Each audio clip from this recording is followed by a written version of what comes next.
working to connect a region of over 600 million bridges between our lands.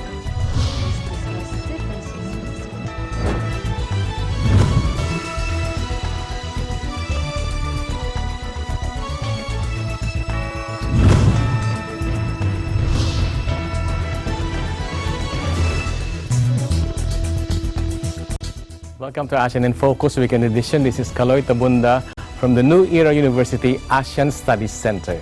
Today in ASEAN in Focus Weekend Edition, we continue to observe the celebration of the Philippine-American Friendship Day held every July 4. For today's feature, we are going to show some scenes held during the send-off ceremony of some 23 recipients of this year's Filipino Fulbright Scholars. It was held last June 18, 2019 at the auditorium of the Philippine Stock Exchange Center in Ortigas District, Pasig, Metro Manila. Educational scholarship is a grant or payment made to support the student's education, which is awarded on the basis of academic or other achievements. The Fulbright Scholarship grants qualified students to attend universities in the United States for research and study. This is consistent with the goals of increasing international understanding and appreciation between the U.S. and her allies. It is considered as one of the most prestigious and competitive fellowship programs in the world. This educational exchange is a clear indication of a deep and strong relationship between the United States and her allies. Here is our interview with U.S. Ambassador to the Philippines, His Excellency Kim Sung, during the send-off of Filipino scholars. Good evening, everyone. Ambassador Malaya, Assistant Secretaries Isleta and Papa, university leaders, distinguished guests, friends and colleagues. Thank you so much for joining us this special occasion to send off the 2019 to 2020 class of Filipino Fulbright Scholars. These 23 new Fulbright Scholars join a very distinguished group of more than 3,200 Filipinos who have participated in the Fulbright program since it was created in 1948. As July mentioned, the Philippine Fulbright Commission is the oldest we have anywhere. And the historic success and longevity of this program is only possible due to the support and commitment of both of our governments. So I want to take a moment to thank some of the people here this evening who have helped make the Fulbright program here so successful. First, our partners at the Department of Foreign Affairs, Undersecretary Malaya and Assistant Secretary Isleta, members of the Commission on Higher Education, members of the PAC Board, Royal Rifan, President of the Philippine Fulbright Alumni Association, and of course our terrific PAC team, including Executive Director July Amador. Thank you all very, very much. Last year, during the celebration of the 70th anniversary of the Fulbright program in the Philippines, I heard several inspiring stories from many Fulbright alumni. Their experiences illustrated the importance of people-to-people exchanges, not only to the participants themselves, but perhaps more importantly, to the fabric that knits our two nations together as friends, partners, and allies. Their stories of collaboration and friendship with American counterparts were a valuable reminder of the depth of our relations at all levels and how our bonds will continue to endure and thrive the decades to come. To our 23 new scholars, you are now a part of the Fulbright family and its incredible success story. As I look around the room, I know that you will bring the same honor, dignity, and excellence to the program as the amazing scholars who preceded you. And I expect you will help us continue to develop innovative new Fulbright programs that will advance our mutual bilateral priorities for the next 70 years and beyond. For us, in a way, the most exciting part of the Fulbright experience begins when you return and join together with the Fulbright Alumni Associations and our nearly 8,000 exchange program alumni around the country. Becoming part of this impressive network will connect you to other incredible Filipinos and also will enable us to continue to engage with you.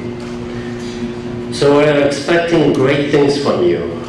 No pressure, but really, we're expecting a lot from all of you, all 23 of you. So I wish you all a wonderful stay in the United States. Good luck and safe travels. And thank you again for joining us to set up this dynamic group. Thank you. Okay, ladies and gentlemen, we're lucky to have with us here His Excellency, the U.S. Ambassador to the Philippines, Ambassador Sung Kim.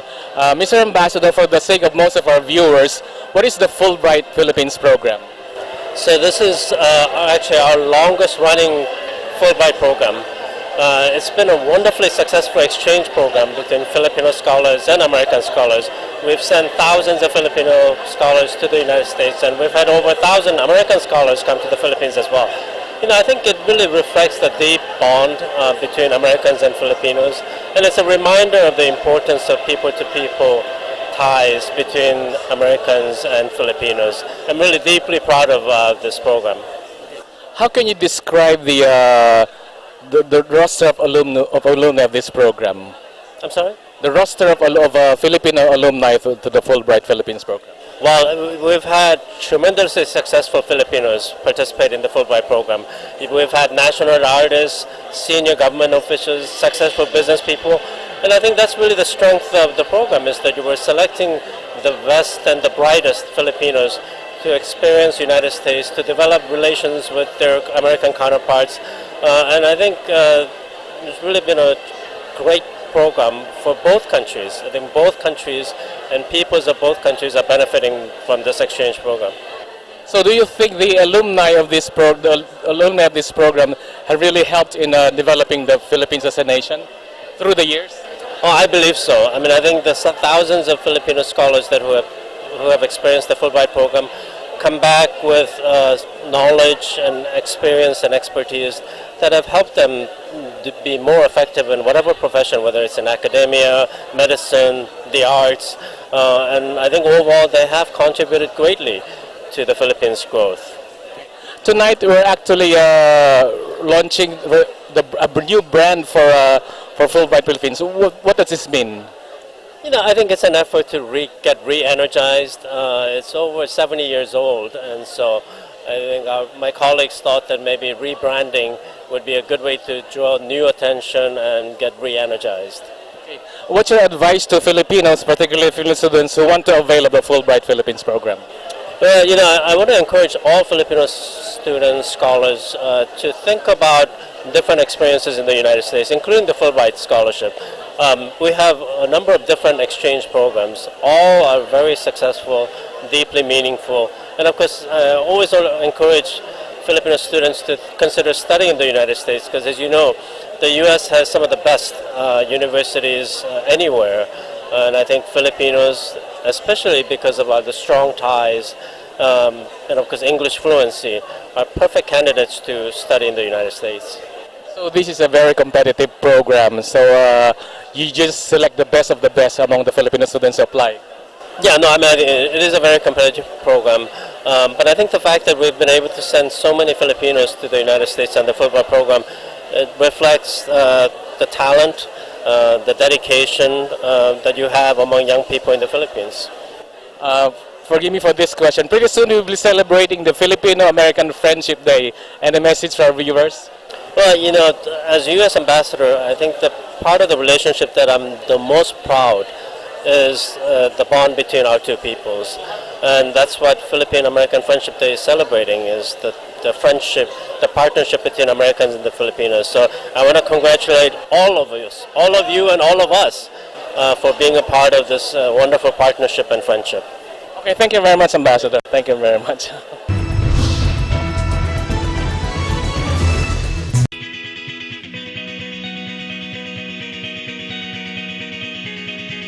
Hi guys, this is Dan from ABC UAE Bureau, reminding you to watch Digital Nest every Tuesday and Thursday at 7:30 p.m. I am one with 25.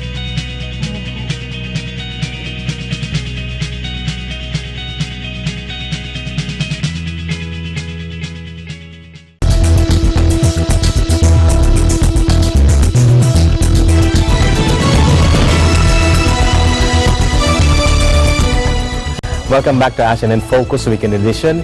We continue featuring our interviews with selected alumni of the Fulbright scholarships through the years. At this point, we're going to feature the father and son team of Toym Imao and his son Diego, both recipients in different years of the Fulbright Scholarship. Along with Mr. Toym Imao's father, the late national artist Imao, the three represent three generations coming from one family who were recipients of the scholarship. Here are some more of those interviews. Okay, we're lucky to have with us here Mr.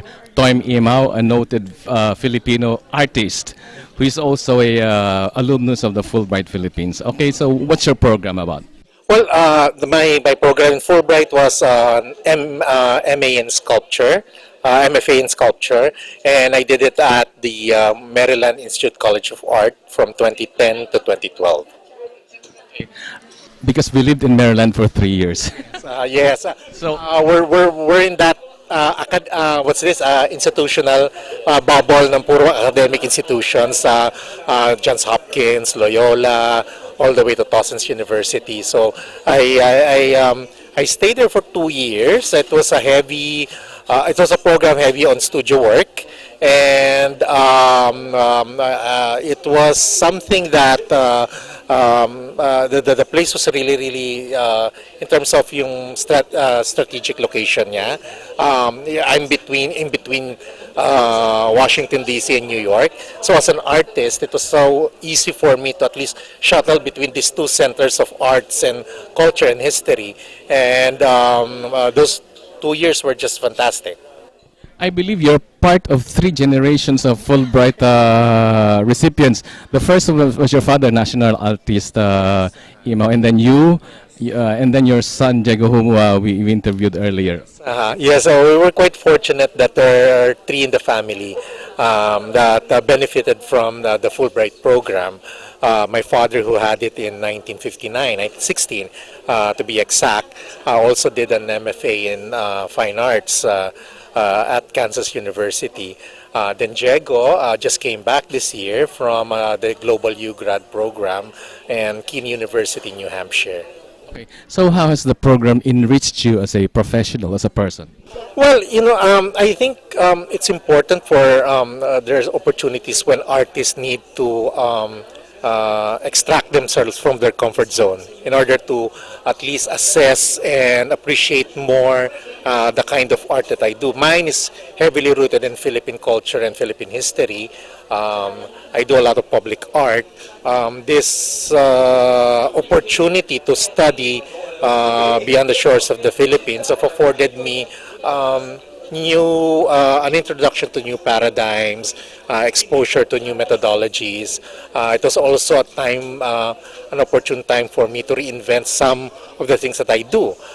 When I went to the US, I told myself that while I'm there, I will not do the kinds of artworks that I do back home. I will totally explore, experiment on new modalities, and that's exactly what I did while I was in the United States. What's your advice to Filipino artists who want to avail of a Fulbright scholarship? Well, I think what's important is that you really need to prepare for its application. It is something that you have a clear goal of what you want to achieve when you go there, so that you can maximize the time of the scholarship, and try to delve on topics and themes that are quite new, and always have in mind that whatever you learn out there, when you come back, you have to share it. There's this multiplier effect. You enrich the local art scene and contribute your fair share of certain inspiration and visions that you have acquired during your stay on a Fulbright scholarship. Okay, thank you very much, Mr. Toym Imao. Okay, thank you. Okay, now we have here a very young recipient of the Fulbright program, Mr. Diego Imao from the University of the Philippines in Diliman. Okay, Diego, what can you say about this program? So the program I was in was the Global Undergraduate Exchange Program. It's this really nice opportunity to go to the United States for a semester. So right now I'm currently taking my undergraduate studies in architecture in the University of Philippines, Diliman. And with the Global Undergraduate Exchange Program, I got a chance to go to the United States at Keene State College, and I got to take up, basically experience how architecture is being taught there for a semester. So you're still an undergraduate student the UP Diliman. Yes. So how has the Fulbright program enriched you as a person? Enriched me as a person, I think especially because we are part of this really big community, and there are a lot of other global undergraduate exchange programs from around the world, and I think it really makes you experience a lot that the strength, I guess, in diversity and how you're bridging cultures. You're representing not just yourself as a person, but also the country you're coming from, so from the Philippines, and being able to share what I learned back home with the people I meet there is a wonderful opportunity too. So you were there for how many months? I was there for 4 months, 1 semester. So how do you describe your experience there for 1 semester? It was cold, very cold. I arrived in the United States January, and then the first weekend I got there, it was this massive snowstorm, and siguro I only got 2 weeks of sun. It stopped snowing about 2 weeks before I left, so very cold. So how can an undergraduate student like you avail of your type of scholarship? Okay, so the Global Undergraduate Exchange Program opens up usually around September, November. So they usually post the details on the page, but the deadline is always before the start of the new year. And all you have to do is apply. There's a portal and everything, and you submit a bunch of documents. And after the selection process, you're selected to go to the United States and meet the rest of the global UGrad community. Okay, thank you very much, Diego. Thank you very much. Okay. Okay, we have here another alumnus of the Fulbright Scholar Program, Dr. Alice Alma Bunga, who is currently connected with the University of the Philippines in Manila. Okay, can you tell us something about yourself, ma'am? Yeah, I'm currently an associate professor in the College of Public Health in the Department of Medical Microbiology. I am a humanized vet because I graduated my Doctor of Veterinary Medicine from the University of the Philippines in Diliman, and then took my master's in New Zealand. I had 2 times Fulbright scholarship, one of which was in Washington State University in Pullman, Washington, USA. And after 10 years, I was 60 then, and then after 10 years, it was a very recent, it was I think 2016 to 2017, I went to Duke University Medical Center in North Carolina for another Fulbright program. So how do you think your being an alumnus of the Fulbright program helps your career?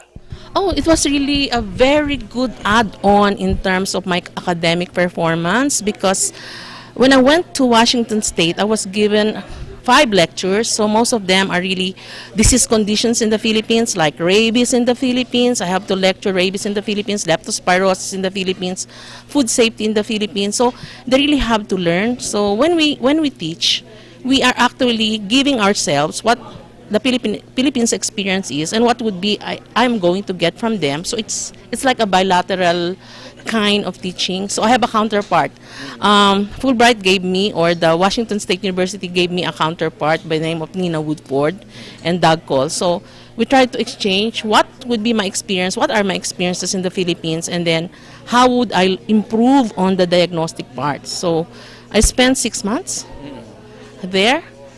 And the other one was on fungal diagnosis, because the Philippines is facing a lot of antibiotic treatment. So what happened is a lot of people are exposed to taking irrational or irrational use of antibiotics. It has to be something like a doctor prescribed. So some people are able to buy antibiotics over the counter. That's not so good. You have to be prescribed for a certain antibiotic. So what happened is we're facing people, or we're having people who are immunocompromised, like people who have HIV/AIDS, those people under prolonged steroid therapy. So we have to manage, or we have to learn first the diagnostic. So what I did at Duke University Medical Center is more of diagnostics. Okay. What's your advice to Filipino students who want to avail of the Fulbright scholarship? That's a very good question, sir. I really would like them to join or apply, because this is really something, just like the commercial of Dunkin' Donuts. I'm not being paid by Dunkin' Donuts here, but it's worth the trip. If you go, it's more of the gain. You cut across geographical boundaries, and I think education does not have any line. So yeah, there's no borders you can cross, and we learn from them and they learn from us. So I highly encourage young Filipino graduates intending to go into a master's program, PhD program, please apply. Education is here. Let us grab the opportunity of being educated in the United States. One of the best countries that I've ever been. Thank you very much, Dr. Bungay. Okay, we have here Dr. Mario Andrado, who is currently connected to the National Food Authority. Dr. Andrado, can you tell us about the Fulbright program you were in? Yes, I joined the Fulbright Philippine Agriculture Scholarship Program, second batch. That's the 2002-2003 batch. And I did my master's program at the Kansas State University in Manhattan, Kansas. What was your major? My major is in agronomy, but I focus more on the post-harvest side of wheat. Can you tell us how has being an alumnus of the program helped you professionally? I think it provided me a lot of avenues and doors to open for me. First, the networking for those scientists that I'm working with the grains post-harvest industry. Second, I was able to level up my academic side because I work with the quality assurance department of the National Food Authority. So my program was really very helpful in upgrading and up-leveling my work at the National Food Authority.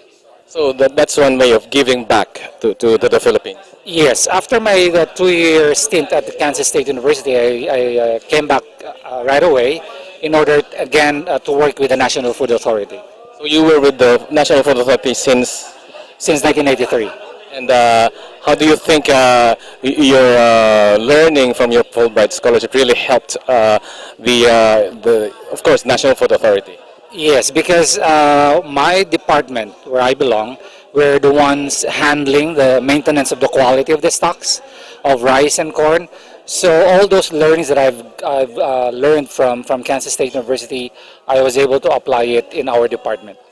Okay, what's your advice to Filipinos like you who wants to avail of the Fulbright scholarship? I think they should really apply for this program. It will open new horizons for them. It will give them more confidence in their line of work. And I think most importantly is you'll be able to be a, additional human resource for the development of the Philippine economy. Okay, thank you very much, Dr. Andrade. At this point, we're going to show you our interview with Mr. Julio S. Amador III, the new Executive Director of the Philippine American Education Foundation, or PAF, himself a recipient of the Fulbright Scholarship a few years back. He took up his master's studies at the Syracuse University in New York. Mr. Amador is an advisor of the New Era University ASEAN Studies Center and is a regular guest in our program. According to Mr. Amador, receiving the Fulbright Awards is an open competition to students, with the best and the brightest among the applicants usually accepted. Receiving the award provides the scholar the opportunity to pursue his or her dream. Okay, we have here Mr. July Amador III, the newly minted Executive Director of Philippine American Educational Foundation. He heads the Fulbright Commission here in the Philippines, and he happens to be an advisor of the ASEAN Studies Center of the New Era University. Okay, what's this occasion about, Mr. July? Tonight we are celebrating, of course, our scholars who will be going to the US, but at the same time we are launching the rebrand of the Fulbright program. Now, we are rebranding because, as you may know, the Fulbright program was founded in 1946, no? And the Philippine American Educational Foundation was created in 1948. In fact, the Philippines has the oldest continuing Fulbright Commission in the world. So the Fulbright program is being rebranded worldwide to keep up with the times, to ensure that we are modern, we fit with what the world needs right now. You yourself is an alumnus of the Fulbright program, so can you tell us about it? Yes, I went to the US in 2012, stayed there until 2013 to took up my master's in international relations at Syracuse University. So it was really a great experience. I definitely learned a lot, and I took a lot of the things that I got from the US back to the Philippines. Aside from being now the Executive Director of PAF, how has the Fulbright program contributed to your personal career? the Fulbright program definitely allowed me to network with a lot of individuals both in the US, in the region, and in the Philippines, because the Fulbright program has produced thousands of alumni. In the Philippines alone, we have around 3,000 Fulbright alumni since the program was launched. So it really gives you a big network that you can rely on. So how can a Filipino student avail of the program? Is it very competitive? Yes, the Fulbright program is based on open competition and merit. So the primary criteria is really merit. You are competing with some of the best and the brightest, but this is an open competition. So that means the first step really is to look at your minimum qualifications, and you can find all of these at our website, but definitely we encourage everyone to visit fulbright.org.ph to check out our programs. Okay, so what can you say about generally the alumni of Fulbright? How have they helped in shaping the Philippines? The Fulbright program boasts of national artists, national scientists, and eminent professors, business leaders, and government officials.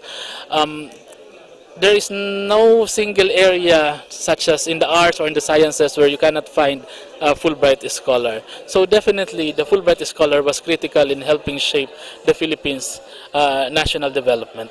Thank you very much, Mr. July. Thank you. At this point, we are going to feature our interviews with selected former recipients of the Fulbright Scholarship. They have since become very successful professionals in their respective fields, practicing their profession or giving back the privileges they received from Fulbright that benefit not only their personal professional careers, but also the Philippines in general. Okay, we're here with Dr. Chester Cabalsa, an alumnus of the Fulbright Philippines program. Can you say something? What can you say about your program? Okay, I'm Chester Cabalsa. I was awarded the Fulbright scholarship in 2017 under the study in the U.S. institutes. This was under the University of Delaware. So I took up the national security and policy making. So I think the program was able to help me to expand my knowledge, especially about U.S. policy making and how it impacts on our national security. And definitely it helped me and it elevated my knowledge into learning about their national security. Okay. As an alumnus of Fulbright Philippines, how do you give back?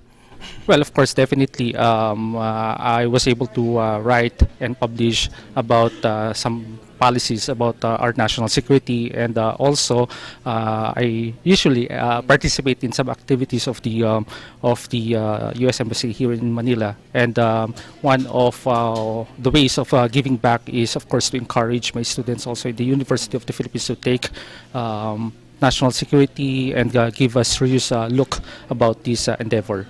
So you're currently connected with the academy you're teaching at the University of the Philippines, and what subjects do you teach? Well, this is interesting because I teach political anthropology, but I also try to input some of my knowledge on the national security that I learned from the States. I used to work with the National Defense College here in the Philippines, and I think given that kind of perspective, I could inculcate some of the knowledge that I learned from the Fulbright Scholarship.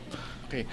I think, although this is not really related, what is political anthropology? Definitely, we try to study about societies and how it connects with the political dynamics. And I think the nice thing about political anthropology, we study about humans and how they interact with political system. So right now you're connected with the Development Academy of the Philippines. What do you do at the Development Academy of the Philippines? Right now, I'm the executive fellow at the Development Academy of the Philippines, and of course, one of our endeavors there would be, of course, publication. And I think, given that we have this a number of fellows around the country, and it's nice that we convene them together, and they give us some of their knowledge and the expertise when it comes to different topics about development in the Philippines. Okay, what's your advice to Filipino students who want to avail of the Fulbright Scholarship? Yeah, I highly encourage you to take the Fulbright Scholarship because this is a way for you to widen your horizon, especially that the U.S. remains to be a superpower. So I think we have to study their mentality on how they definitely help other countries also in terms of their foresight on national security. Okay, thank you very much, Dr. Chester. Okay.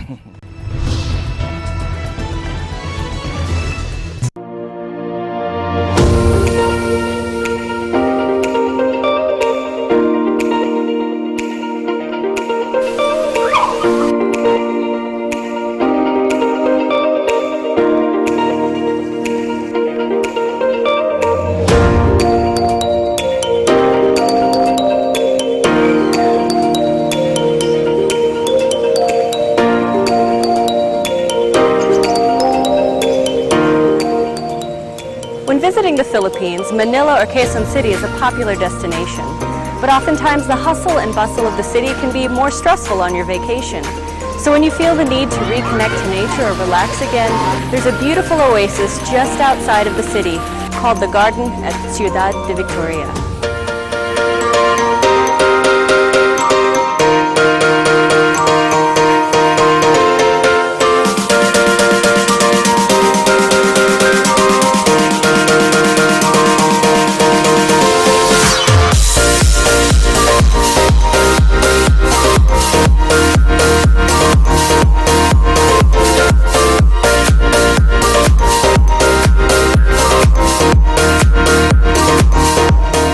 Some of the species that you can see here include hydrangea, snapdragon, and stargazers. They're truly beautiful.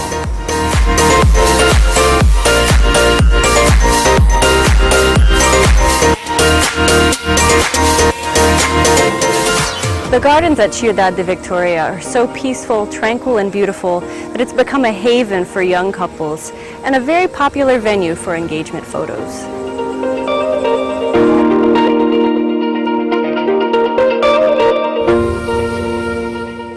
The next time you want an escape from the big city, the garden at Ciudad de Victoria is a wonderful place to visit.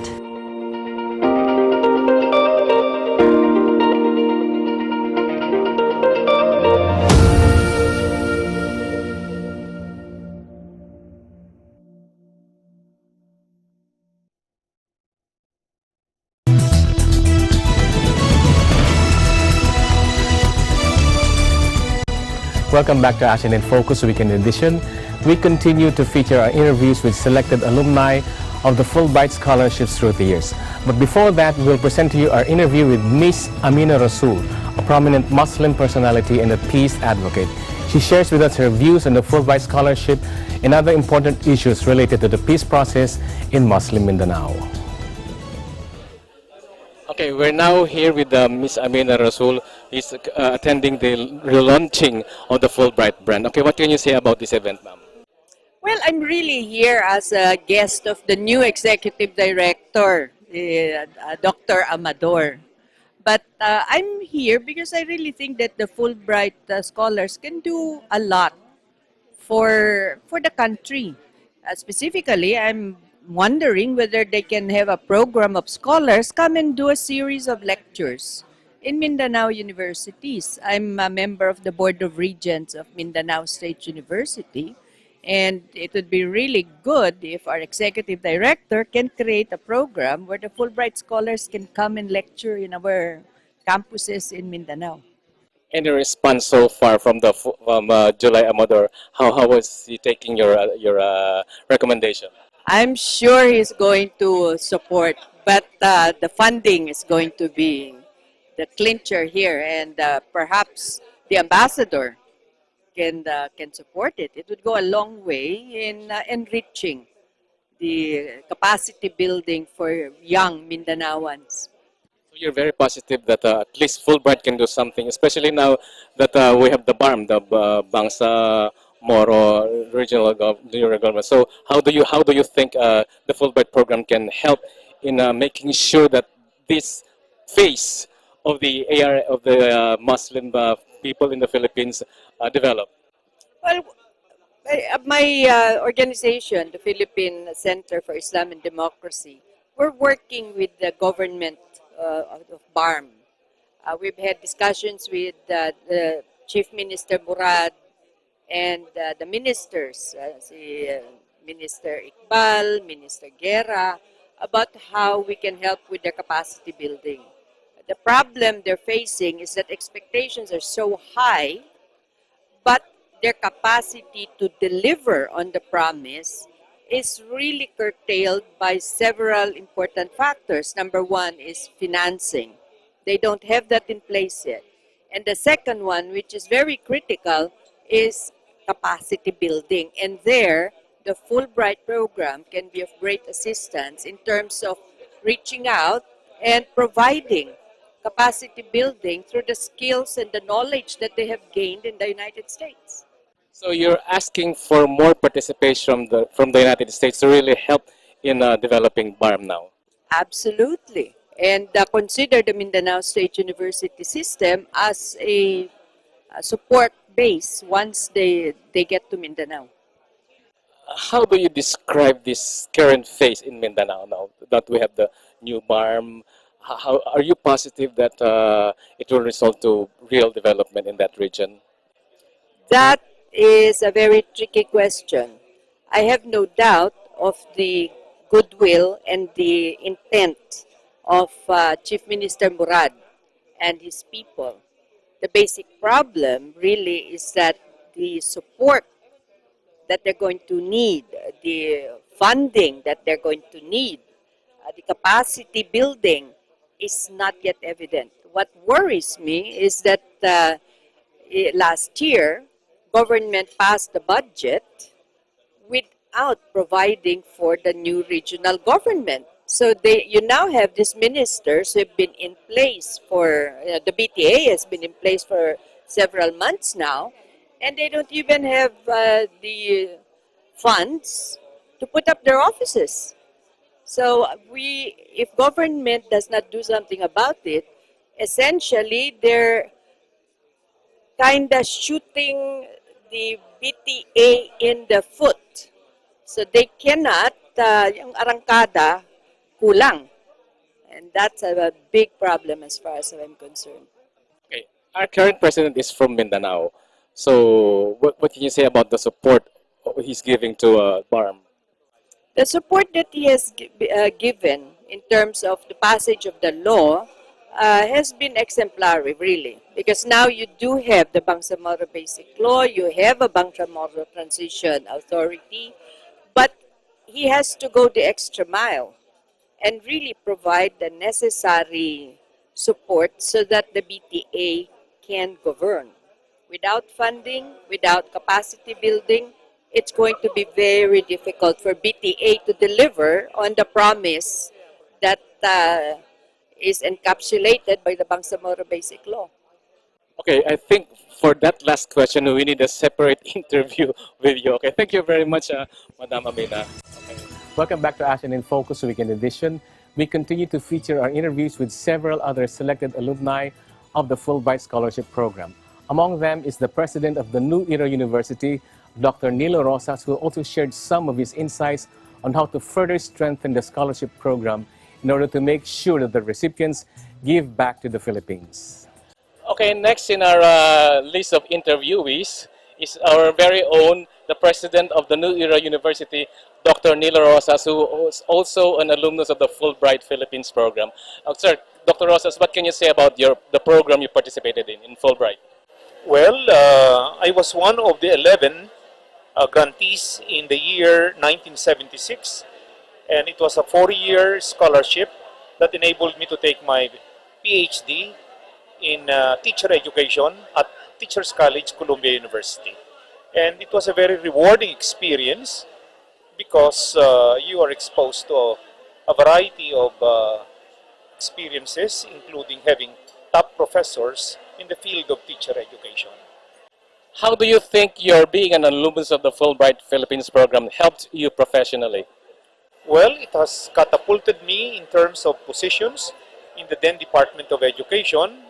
I became probably an undersecretary, a regional director, a bureau director, a commissioner, and it was probably mostly because of my experience as a grantee of the Fulbright Scholarship, including my presidency in the premier teacher education institution, the Philippine Normal University. So I'm very grateful to the U.S. government that enabled me to get my Fulbright Scholarship and enabled me to be exposed to the best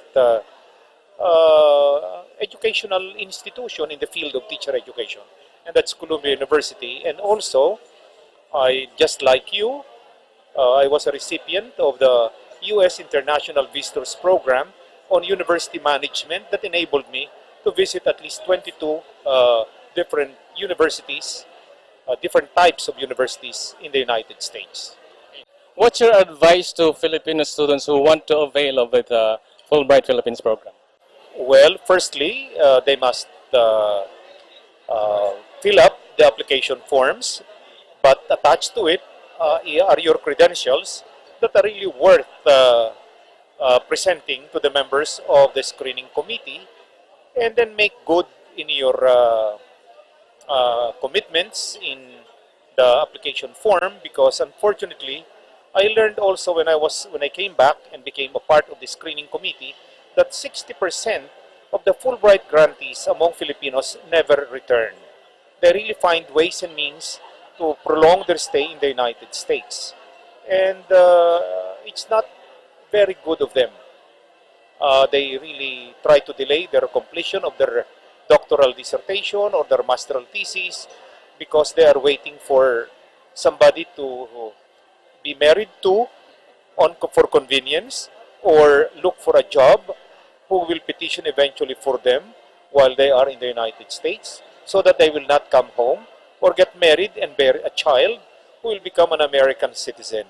So these are some of the ploys of some of the Fulbright grantees, and it's unfortunate that they were sent by the US government and also by the Philippine government, if they are connected with the government, with the hope that they will actually be a multiplier of new knowledge that they have acquired from their exposure in the US. So they must really give back to the Philippines what they learned, what they experienced in the United States in undergoing this program. Definitely, sir, because in my case, I had to sign a contract that for every year of scholarship in America, I should render 3 years of government service. So I was there for 5 years and multiply it by 3, so that's 15 years that I had to serve the Department of Education. So do you think it was worth it? It was definitely worth it. And well, I'm so happy that I am serving a university which I consider to be the best among the places that I have been to, because ang mga estudyante natin ay mga faculty, mga deans, etc. ay nagpapasakop, tumutupad ng tungkulin, at nakikipag-ugnay sa mga namamahala. Okay, I am so thankful to our beloved Eduardo Manalo for trusting me to be a part of New Era University. Better than the state college that I had been to, and better than the local funded college that I had been to likewise, and better than the Professional Regulation Commission, where I was a commissioner for quite some time. Okay, thank you very much, Dr. Rosas, for your time. Tabunda. Thank you very much, Dr. Tabunda, for this opportunity to be interviewed by you. I have been watching your TV program always, and I was asking myself, when it will be the time that I'll be interviewed by Sir Tabunda, although my field is not along the line of your expertise, which is public administration and governance, and also about ASEAN. Okay, we will have definitely we will have one episode featuring Dr. Nilo Rosas next time. Thank you very much.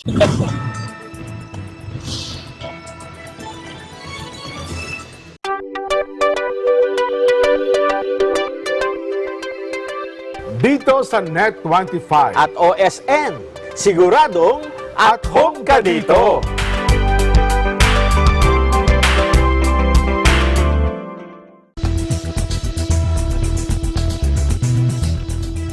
Welcome back to ASEAN in Focus Weekend Edition. We continue to feature interviews with several other selected alumni of the Fulbright Scholarship Program.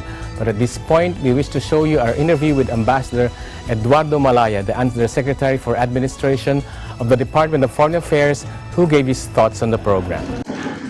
Your Excellency, Ambassador Song Kim, Assistant Secretary Hani Esleta, PFA Assistant Secretary for American Affairs, Councilor Philip Roskamp, chairperson of the PAEF, and of course my good friend July Amador, who had to leave us at the Foreign Service Institute, but we're happy to see that he's doing very well in another capacity.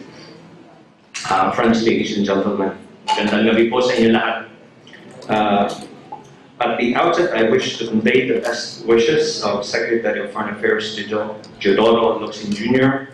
to all of you on the happy occasion of the send-off for this year's batch of Fulbright Scholar. Secretary Locsin regrets that he is unable to join us tonight as he is in New York on official mission. As we all know, educational exchange between and among students, academics, and professionals has been a cornerstone of the partnership between the Philippines and the United States for over a century.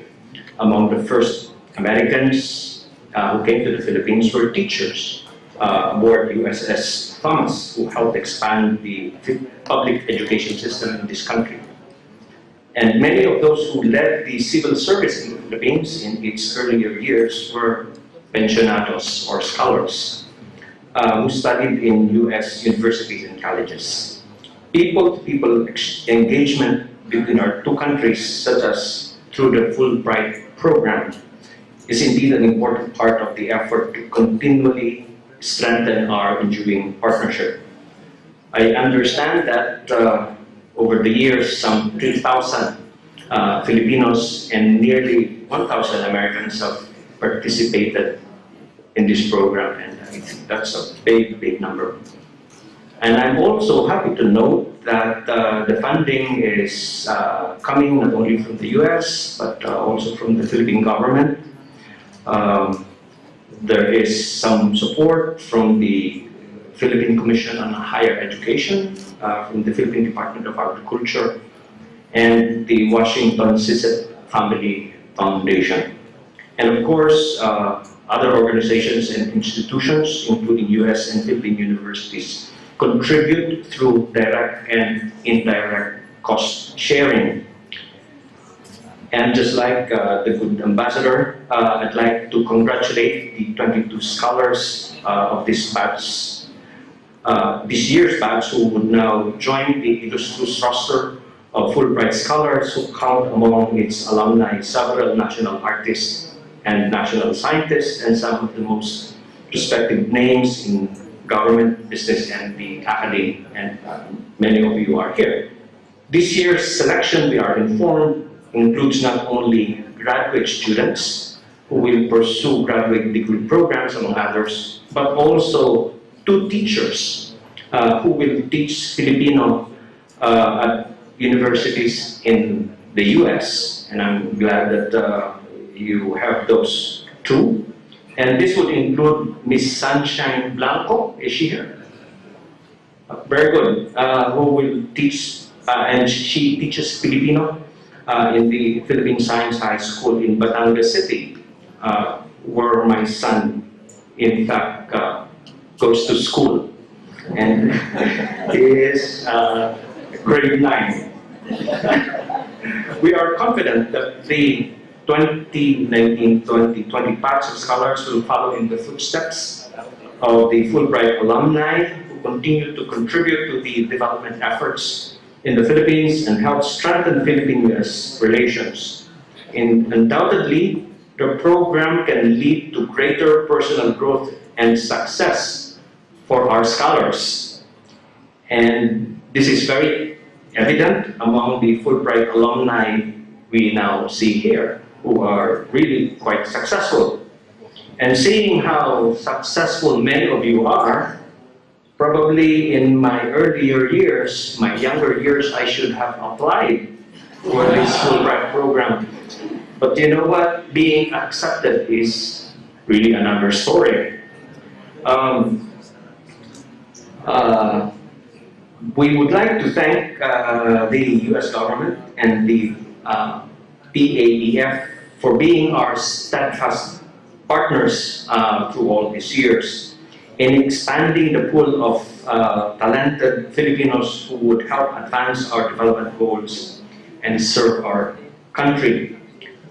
And I just would like to underscore that the Philippine government remains committed to this program and supportive of its scholars and undertakings.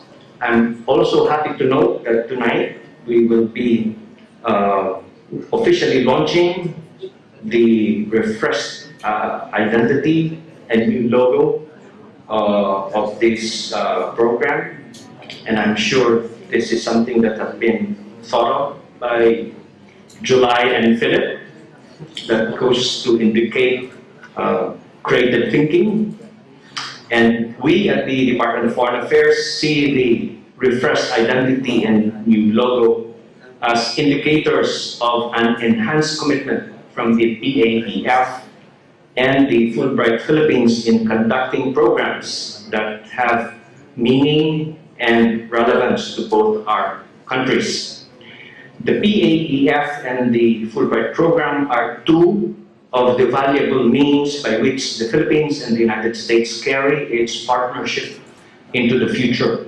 Indeed, these special relations between our two countries rest on firm foundations, as they are based on strong people-to-people engagements which are facilitated by the Fulbright program and similar initiatives. Okay, we have here Dr. Virginia Miralao, an alumnus of the Fulbright Philippines program. Good afternoon, ma'am. Good afternoon. Can you say something about yourself? I am a Fulbright. I was a Fulbright grantee back in 1974. That was my first time to get the Fulbright grant, and I got it to earn a PhD from Cornell University in New York. What field, ma'am, sa page? Sociology. I was in sociology. So That was your first time, so you had another, you had the next program. I went as a senior fellow also of the Fulbright program after I retired from the Philippine Social Science Council in 2011, and I went to the Columbia University in New York City. You were formerly the executive director of the Philippine Social Science Council, and the last time I met you, you were the Secretary General of the Philippines National Commission for UNESCO. So this is a this parang local chapter of UNESCO. Philippine government's office that is in charge of UNESCO-related programs and matters in the Philippines. Okay, how has your Fulbright scholarships helped you?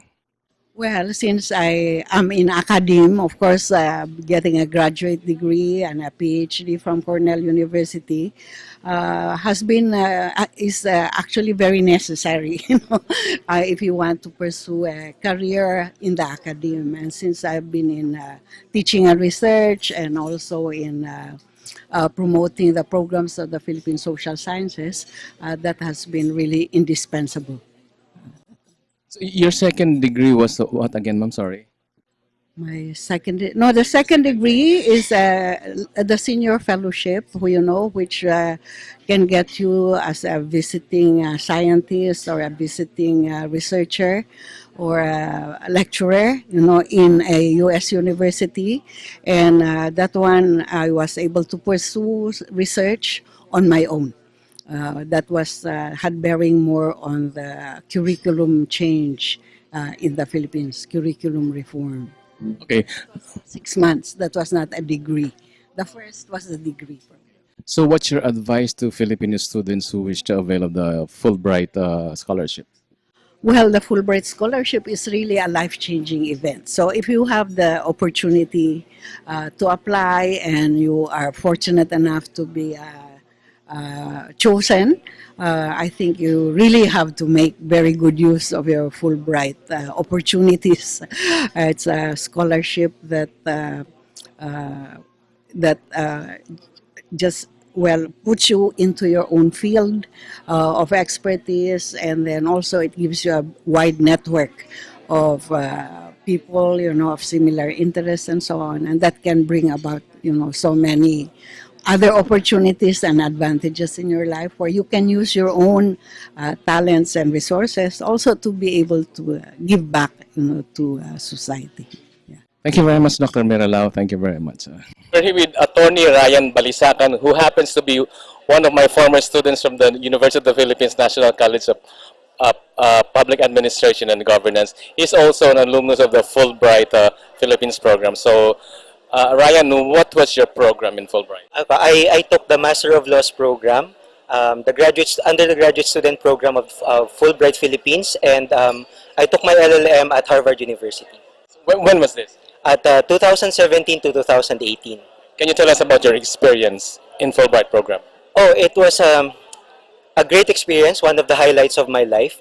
Apart from the fact that I was able to specialize in the field of practice because I'm a public prosecutor right now, and my master's program really delved into criminal law and criminal procedure in possibly one of the best universities in the world. So it was really a very enriching experience for me.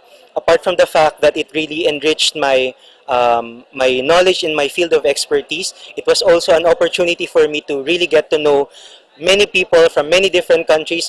There were about 200 students in our program at Harvard, and it represents more than 100 jurisdictions around the world. So it was really an experience in both the gaining of new knowledge as well as being exposed to the culture and experiences of other countries around the world. So you graduated about 2 years ago? Okay, so within the 2 years, what do you think, how has your being an alumnus of this program helped you professionally? Oh, definitely it has helped me because after finishing the program, I went back to my work as a public prosecutor, and in the Office of the Ombudsman, I was able to conduct seminars and lectures, sharing with my colleagues in the Office of the Ombudsman what I learned during my program. And I also do part-time teaching in 2 law schools in the country. So, and I teach criminal law and criminal procedure. So the things that I learned back at Harvard, I was able to share with my students, as well as I think it's also an opportunity for me to encourage other students, as aspiring lawyers, aspiring graduate students in the United States, to really give Fulbright a shot and take the opportunity to not only learn but to also be exposed to other cultures from around the world. Are there many Filipino lawyers who has undergone this program? I think almost every year there are Filipino lawyers, but only like perhaps 1 or 2 every year. At Harvard, I was there, and there were 4 of us from the Philippines during my stay there. And then the year after that, there was only 1 Filipino lawyer. So we can say that we are regularly represented, but it would definitely be better if we can be represented by a higher number in the following years. So what's your advice to current Filipino students, specifically lawyers who want to avail of the Fulbright scholarship? Oh, definitely try your luck applying for a Fulbright scholarship. The Fulbright scholarship is not just, don't think about it as just like a way to finance your education, because definitely Fulbright is more than just the financial aspect. The scholarship in itself is an opportunity to gain new friends, to build on an alumni network from around the world, and to be able to be exposed to different cultures, different people from around the world. So this is, for me, this is a complete package. No, it's just not it's not only for learning new things, but also experiencing new things and being exposed to different cultures. Okay, thank you very much, Attorney Balisacan. Thank you very much. The highlight of the program, of course, was a presentation of this year's batch of Fulbright recipients. Here they are.